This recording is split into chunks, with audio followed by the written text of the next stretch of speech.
Welcome to Doing Time with Joe. I'm your host, Joe Baker, back again with another episode, y'all. In this episode, I'm going to be telling you a story about a guy that I knew that was, he was one of the brothers, you know what I'm saying, in Ganster Disciples. But he was the most manipulative, conniving, deceiving brother that I had ever come to know. And I'm going to tell you this story about him. I'm not going to put his name out there because as far as I know, he might still be in rotation. He manipulates his way in and out and going from compound to compound, causing problems. A lot of the brothers that might listen to this, that you might be able to figure out. I'm pretty sure they'll be able to figure out who I'm talking about. But I'm not going to put his name out there. But I just want to share, this story about him so that people can get a better view of, a better understanding of the lifestyle and the type of people that are a part of it. You know what I'm saying? So I hope that you enjoy it. Just so sit back, relax, and learn something, man. Listen to this. Listen to what I got to say in this episode. Because the people that you might find yourself associated with when it comes to living a gang life, you never know who they are. You don't get to pick who your brothers are when it comes to being in an organization for the most part, because a lot of people are from different states, different cities, and different backgrounds, different ways of life. So, it is what it is when it comes to that, right? So just sit back and relax and enjoy this show.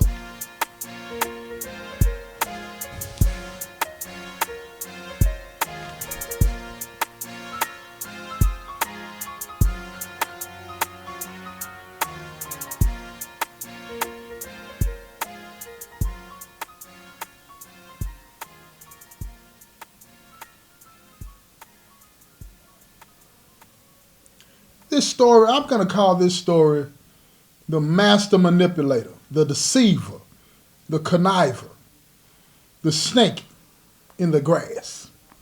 This brother, look here, he's been a part of the business for a long time, got many years in, many years in, right?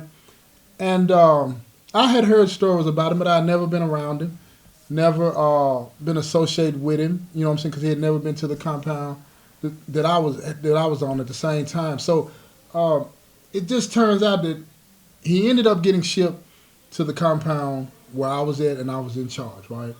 I was still in rotation back then, and again, for those of you that don't know, whenever I use the term in rotation, that means when I was participating actively in the gang lifestyle, right?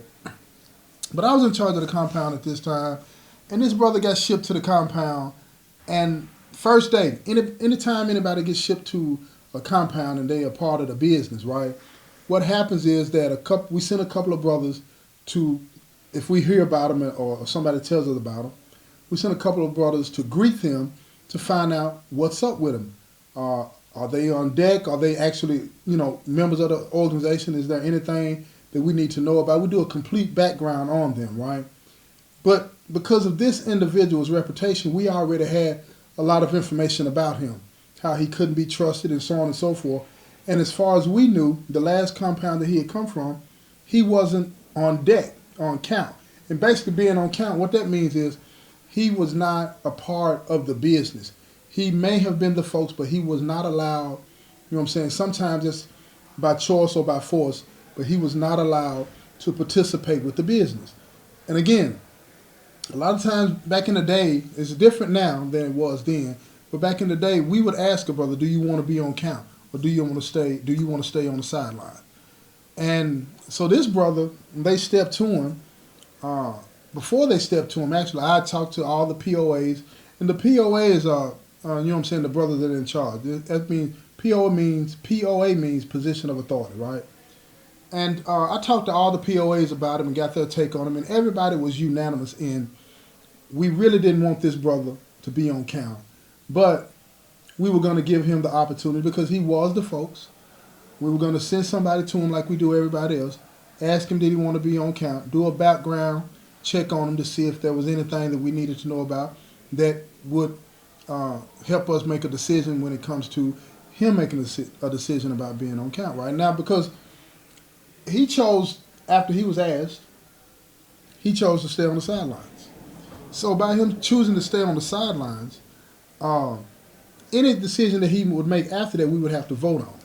Initially, if he would have said, y'all want to be on count, we would have done the background, make sure there's nothing on him, welcome him in with open arms, so to speak, right?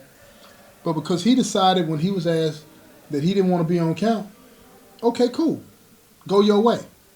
So after about a couple of days, he started coming around, hanging around, hollering, what's up, folks? How y'all brothers doing? This, and that. Trying to mingle with us, but not be a part of us. You know what I'm saying? Like I say, he was the folks. He is the folks, but he was on the sidelines, okay? So we would greet him, but, when it comes time to do the business, he's not allowed to be around there. He can't participate in no conversation, no decision-making, whatever, right?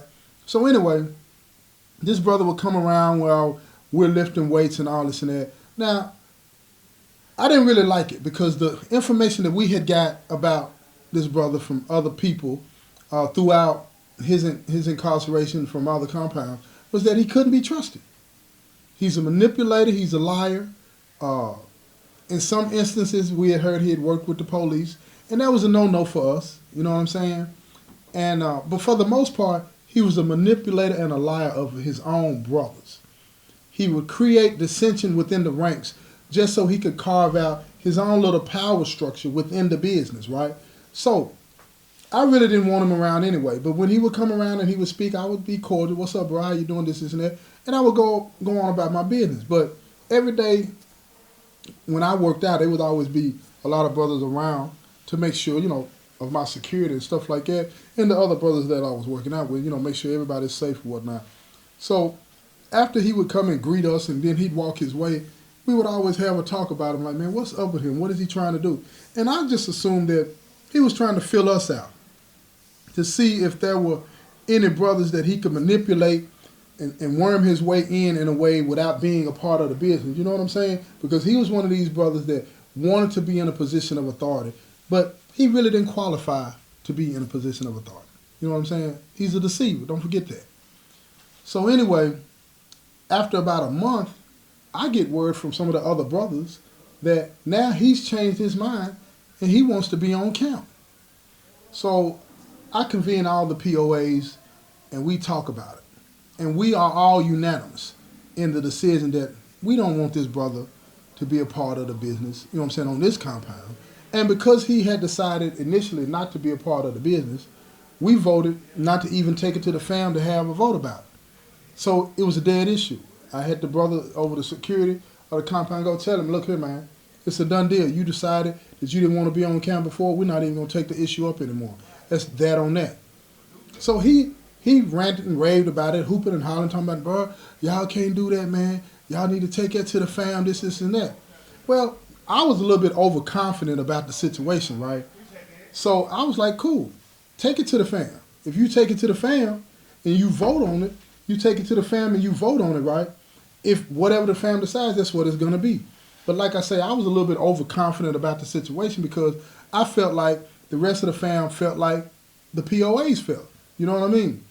So before we actually did the vote, I had my secretary to go around to everybody and figure out what the vote would be. You know what I'm saying? On the low. Ask the brothers what they thought about him, this and this, before we actually took it to them and said, we're going to vote on it. So when he came back to me, I was surprised that he had some support within the ranks. So, but we still outnumbered the brothers that had wanted him to be on count. So I really wasn't worried about it. But like I say, him having the support that he had surprised me. I was like, where is this coming from? Especially from the brothers that were supporting him because they didn't really know him. They were younger. So I'm like thrown off as to why these brothers support him. So I wanted to know. So that's when I had my, before I did this, I had my security go tell him, look, we'll have a vote in a week. You know what I'm saying? But after that, I wanted my security to go find out what was going on and where was this support coming from for him. So he did a little sneaking around. Come to find out that this brother was manipulating these younger brothers with that pack. He had come up on a plug, a move, to get the dope in. So he was smoking with them every now and then, this and that. So I said, okay then, so that's what this is about. He can get a little money. He can get a little dope in. They can make a little money. Okay, they think it's to their advantage to bring him into the fold. They're not thinking about the organization. They're thinking about themselves, right? So anyway, after that information made its way back to me, I said, okay, we're still going to have the vote. We still have the numbers. Cool. Well, I underestimated the manipulative powers of this brother. That week that I had, at the end of the week when I said we were going to have the vote, those few days, he used those few days to campaign. He's got the brothers that are already on his side campaigning, and they're getting at these other brothers, and he's getting at these other brothers, and I'm walking down on the ball field. I see them. They're smoking, they're kicking and having a good time, and he's right in the midst of it. I'm like, dang, what is going on? Because I could see the tide is turning. I could see the tide is turning. He's got a lot of brothers around him down on this ball field, and I'm like, man, I wonder. You know what I mean? So one day, before the vote was going to be on Saturday. You know what I'm saying? And this was a Friday. I saw him in the hallway and in the school building one day. I mean, this Friday. And he spoke to me. I spoke back. And I was like, bump this. I'm finna go and see what this dude is about. I said, man, what do you want, man? And he was like, what do you mean, Joe T? I said, why do you want to be on count? When you first got here, you didn't want to be on count. Why do you want to be on count now? And he looked at me, and he looked around to make sure nobody else was in the hallway to hear him, right? No witnesses whatsoever. He said, because I want you out of the way. I want to run this compound. I looked at him, and I'm like, you what? He said, I want to run the compound. And I got to get on count, get you out of the way to do that. I said, this dude here is crazy. He just told me exactly what his plans were, right? So I go back to my brothers, all the POAs, and I tell them exactly what conversation we had in the hallway, letting them know. I said, man, go check that vote again before we have it tomorrow. So he goes and he comes back and he lets me know everything is fine. We're good. He won't be voted, you know what I'm saying? He won't get enough votes to be on count. I'm like, that's what's up. So the next morning we get up. I said, man, go ahead and have the vote after breakfast. Go tally all the votes and then bring them back. Then we'll count them. You know what I'm saying? And we'll let it be known what it is, right? Man, look, again, underestimating this guy and trusting the people around me. They come back with the vote. He's got enough votes to be on count. I mean, with a large margin. I don't know what happened in the few hours from Friday afternoon to Saturday morning, but he had enough votes to get on count. So before I even revealed the number to the body, I pulled my POAs to the side and I said, look, man, we got a problem now. I wasn't thinking about what he had told me. He wants to get rid of me as far as being the 9 or anything like that. And the 9 just means that I was in charge, okay? That's what we call the person that's in charge, all right? So anyway, long story short, I'm sitting there listening to them and what they have to say, and I'm noticing that their language is different now. They're talking like, man, it ain't gonna be that bad. You know what I'm saying, by him being on count. What's the big deal? You know what I mean? And I'm like, man, y'all already know what's up with this dude. Y'all know this dude better than I do. Some of the things that I know about him, I got that information from y'all. What has changed? Why are y'all sounding as if you don't mind to have this brother on count when earlier when we were talking about this brother, you were like, no, we can't trust this dude, right? What's going on? Man, look, people change, Joe T. All that old type of talk, right? I'm like, all right, I see what's going on with this, right? These brothers have been manipulated too. That's what I'm thinking in my mind. So I'm like, run it, man. Go ahead and let the body know, man, that this brother's going to be welcomed with open arms and he's to be treated like any other brother on the compound, right? And that's what they did. We met at the gym that night. Everybody's like up there kicking it or whatever. I'm sitting up there with everybody, but I'm not enjoying myself because I'm trying to figure out, okay, I know what his intentions are. What is his next move? You You know what I'm saying? How is he going to get me crossed out? Because that's what he told me his plans were. He wanted the compound. So I'm sitting up there and talking with my POAs, and everybody's kicking it with me. And I got my number 2 with me. Me and him are talking.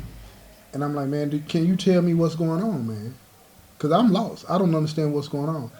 And he said, man, bro, I'm going to tell you. He said he got that pack, and he's got these brothers, you know what I'm saying, working for him, and everybody's making money. And you didn't open that door for them, you know what I'm saying, to make money. I said, bro, the reason that I didn't do that, I don't want to use GD as a means of people, the brothers on deck making money, on counting making money. I want everybody to make their own decisions as how they get their money, man. I ain't never been one of the brothers that say, this is how you got to get your bread. You got to bring this to the table and do this and do that with the fam. I've never been like that, and I didn't want to ever start that because it puts brothers in a position, if they get something in, they got to break bread with the family. And I just don't think that's fair. You feel me? You find your own move, you get your own plug, you spending your own money, you do your own thing. You don't have to bring anything to the table for the fam. Everybody's grown. Everybody should be able to get their own. You feel what I'm saying? He had a different philosophy, right? He's getting enough dope in to break bread with all the brothers and let them get a little bit while he gets a lot. They were cool with that. Well, it turns out that my chief of security was on board with him. So I stepped to him. I said, bro, what's going on? What happened? Why did you change your mind like that and vote for him? And he was like, Joe T, I can't really get into that, man, you know. But it ain't going to be as bad as you think. I said, yes, it is, man. I know this type of dude, man. And you've told me about him. You know what I'm saying? All the things in the past. Tell me what's going on, man. I really need to know is this dude as dangerous as they say? And how is he getting all these brothers to flip sides? It can't just be about the dope. Well, it wasn't about the dope. He had information on almost every brother. I'm talking about things that they had done. I mean, he had a complete dossier. This dude was so conniving, he took his time, did his homework, found out dirt about everybody on the compound. Things that had been done in the past, some brothers testifying against other brothers, some brothers having sex charges. Any information that he could use to manipulate a brother into supporting him, he used it. This dude was like J. Edgar Hoover. You feel what I'm saying? Total manipulator. And in some cases, he even went to the law library, doctored up fake paperwork that made it look as if these brothers, or some brothers, had testified against other brothers and things like that. And he would present that and cause all kind of strife. And it's like, man, okay, so he's got all of this information, and these brothers don't want this to come out. They just don't want the beef. They don't want the drama. So they just go with him.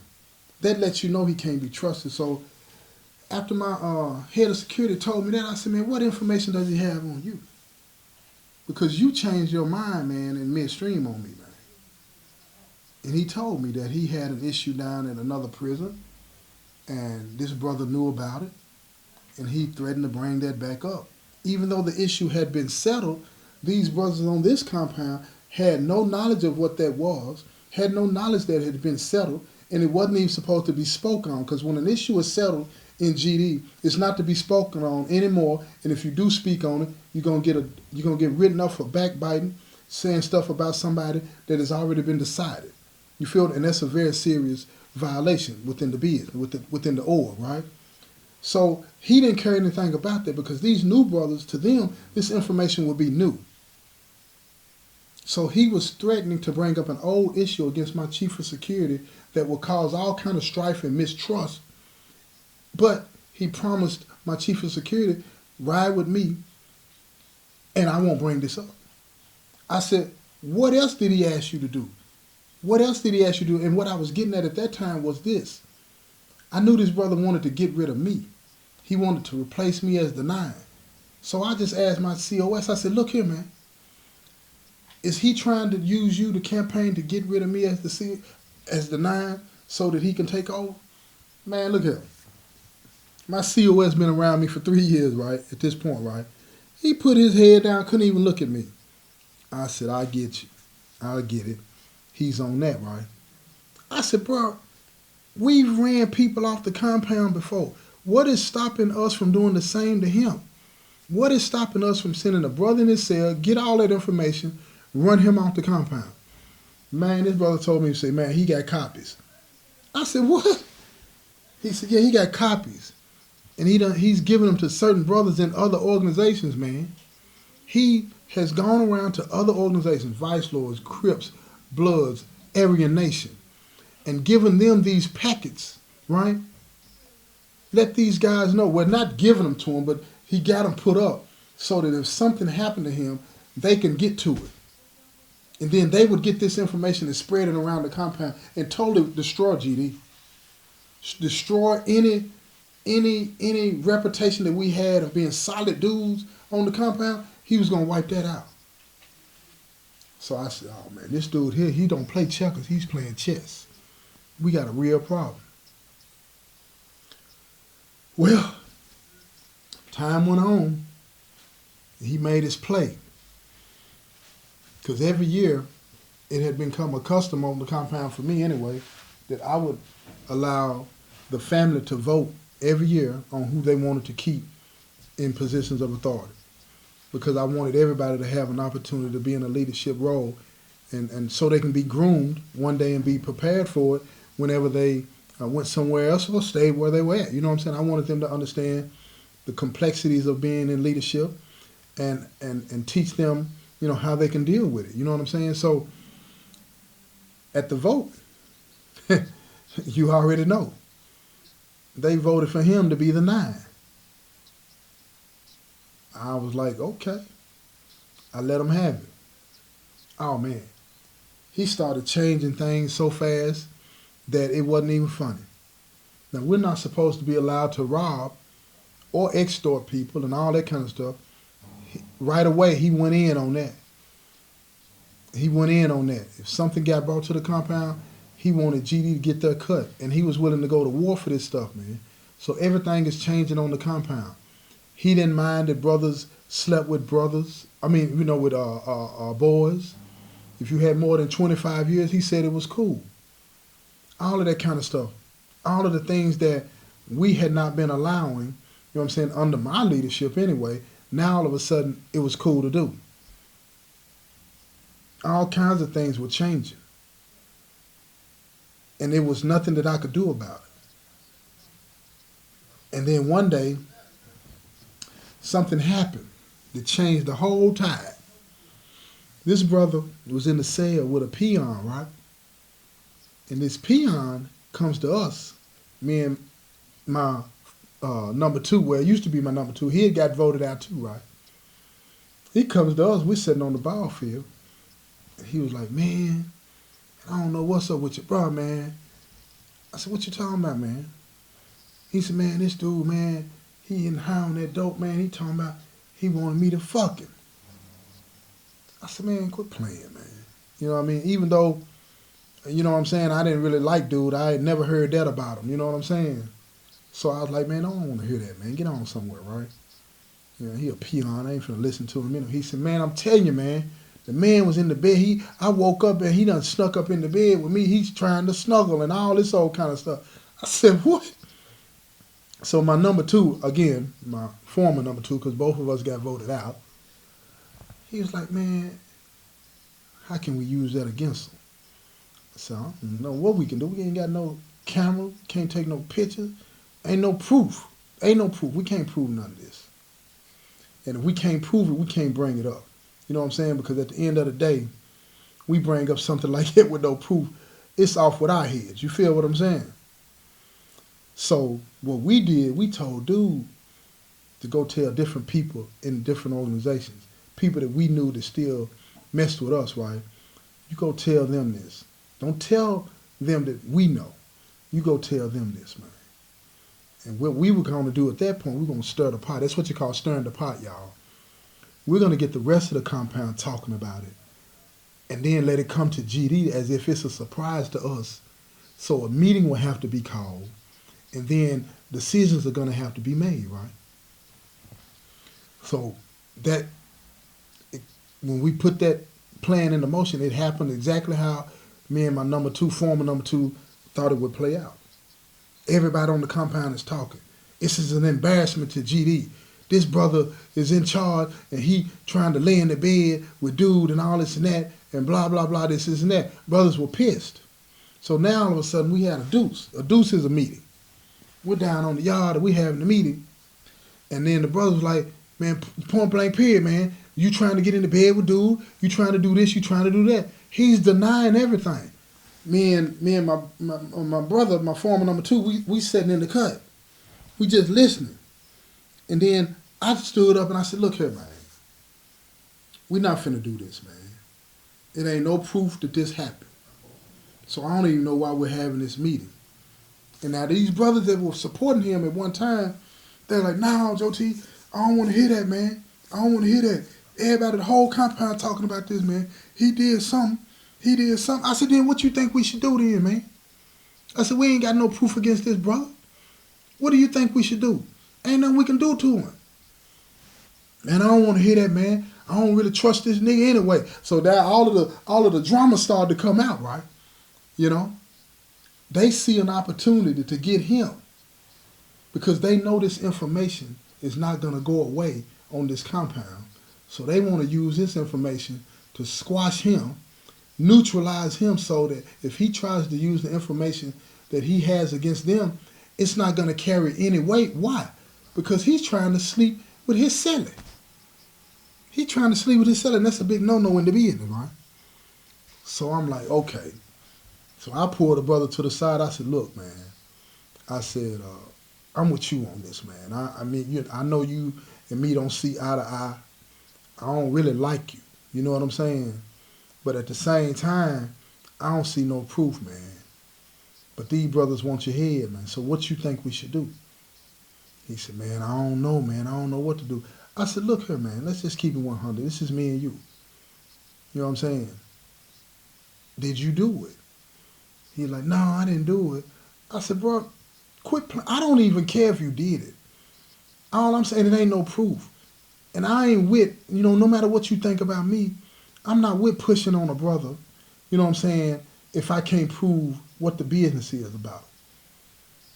He said, man, my celly be tripping and all this and that, man. I ain't done nothing like that, man. I ain't done nothing. He's sticking to the script. He's sticking to the script that he's innocent. But I see it. I've been around a long time. I'm looking at him in his eyes. I can tell he's lying. I know he's lying. But I can't prove it. So anyway, I said, I'll tell you what. If we had this meeting, man, about this, and it's proven, meaning if the brothers say it's true, it's true. You know what I'm saying? If they issue out a punishment for this, we got to do it. Or you can step down. We'll put another brother in the position, and we'll just do away with this, man. You feel what I'm saying? And I said, I know everybody on the compound. I'm gonna go around, man, and I'm gonna start telling them there ain't nothing true about this, right? So he said, man, you'll do that for me? I'm like, yeah, I'll do that for you. Now I know he's calculating in his mind, can I really trust this nigga? I don't know him like that. I done crossed him out. Now he's willing to help me. And we're looking at each other. It's kind of like in a movie, right? He's looking at me, sizing me up, and I know his brain is just spinning a mile a minute. And I'm looking at him, I'm sizing him up, but he needs me. And I know he needs me. But I'm going to cross him out as cold as he crossed me. But he don't have a choice but to trust me.